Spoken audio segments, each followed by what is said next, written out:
You know, that's a real auspicious place to be in. It may not seem like it, but, well, according to collective mentality, they'll want to put you on some antidepressant if you tell them that you're so sick of yourself, you can't stand yourself anymore.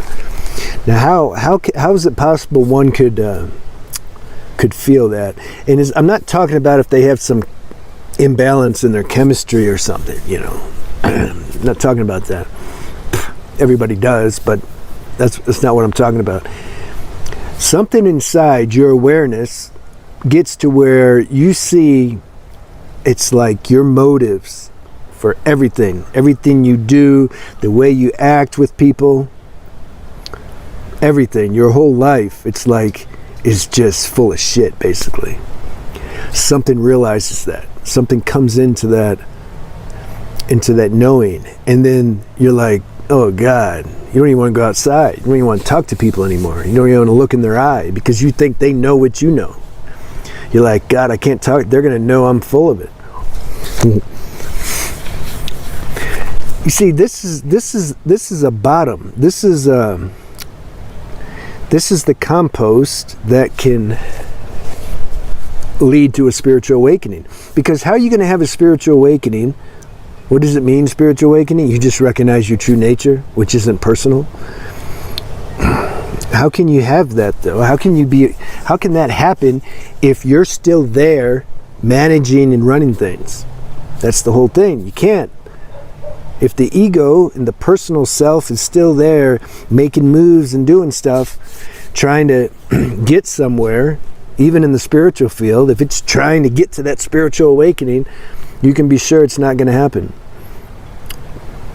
That's why a lot of these circles I'm not really into, because it's the mind, it's the ego chasing the spiritual awakening and saying, look at me in the process.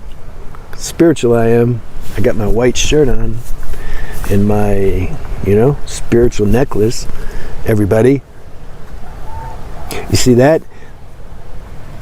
If you don't have some degree of suffering, I don't see really how you can. Didn't Buddha say, like, you got to suffer to wake up or something? Or life is suffering? But it takes, you got to be at a, this is ironic, you have to be at a certain level of consciousness in order to suffer. You see, people who are just kind of blissfully ignorant, they don't really suffer. They're just la-di-da, yeah, I'm doing my yoga and I'm this and that, and they haven't hit that stage where I shared at the beginning of the video, where we see ourselves. We see the ego. It's like something pulled the curtains over from the ego. It's like we see it now. Whereas before we didn't really see it. And it's hard to see because everybody's doing the same thing, basically. How can you see it? It's like the ego is hiding in plain sight because everyone's doing the same stuff. So you can't see it.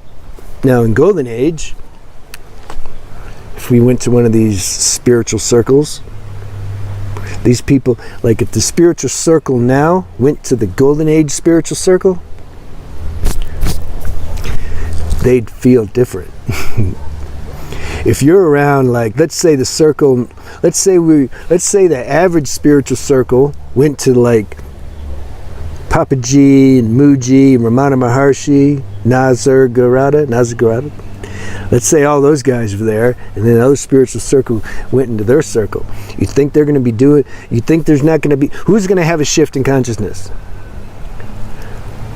Is it going to be Muji and Papaji and all them, or is it going to be the New Age spiritual circle? New Age spiritual circle. Most of them would probably leave. They'd be like, I just remembered. I gotta go to this yoga class. I'll be back though. But those who stayed would get transformed. Because it's like when you're around that level of consciousness, that presence, they're like holding a mirror right up to you. Like, this is who you are. They're not even trying to do it. But that's what's happening. So you can't get away from yourself, your ego self. Which is really good if that's what you want. See, a real student and disciple, that's what they want. But they're rare. Even they say, yeah, that's what I want. They don't really want that. They don't want to be found out. They don't want to be like peeled back. Peel them like a grape. Like, this is what you're doing. Look at all that. It's like, whoa, it's too much. It's like, I'm not ready to have an ego death yet. Let me take it in smaller portions. You know? In life, the universe works like that. Evolution, you can't bite off more than you can chew anyway. Like, the universe won't let it happen. But there's some that really come into this. Eckhart, look at Eckhart Tolle. What was his words?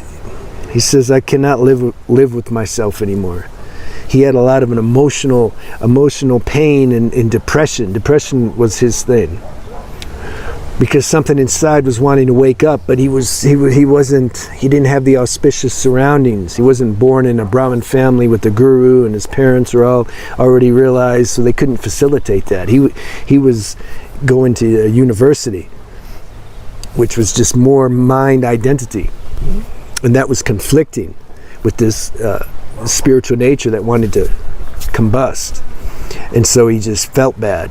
And then finally, the spiritual nature won, and he was unconscious. He just went unconscious, just fell unconscious because the blast was so strong. He couldn't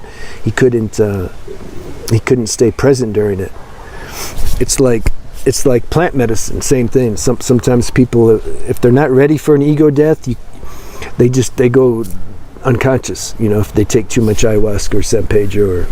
The good things about those medicines, they probably won't kill you unless you're already taking some kind of pharmaceutical drug and that that interacts, then you could die.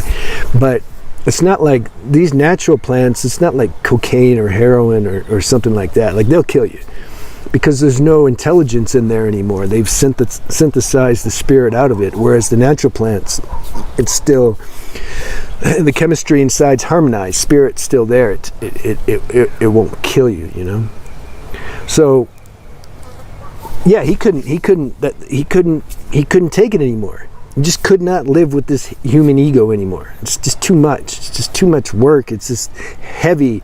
It can't figure anything out. It keeps trying. Yeah, I got this problem and I'm working on it and I'm going to figure it out, and I want to have a spiritual awakening like the people that are talking about it all the time, and so I'm just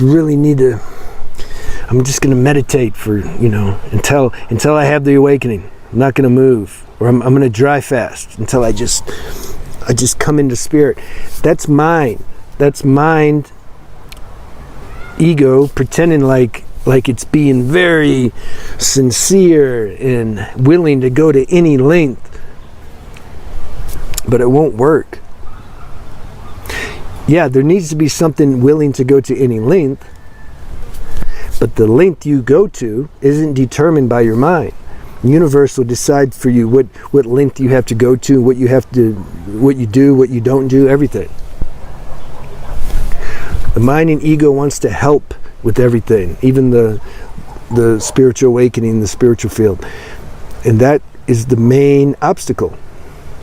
It's the main obstruction. The mind and ego needs to take a back seat, like a far back seat. Like one of those vans that can hold 25 people. You want to be in the last row. I always like the last row. Then I can see everything in front of me. We want to put the ego and mind in that last row. And then our attention and consciousness wants to be with God in the driver's seat. It knows where it's going. But the ego will still be trying to give directions from the back. That's what it does. No, you gotta just go over here. It's faster, man. Like, this is what the real spiritual people do. Just go over here. And then if my attention listens to that, I'll be like, yeah, God, just go over here, just real quick. I'll turn the steering wheel for it. Just this, it's okay. And God's cool. He'll do it. He'll go. It's like, all right, let's go check it out. All right, I think I said enough. That was fun. All right, have a good day.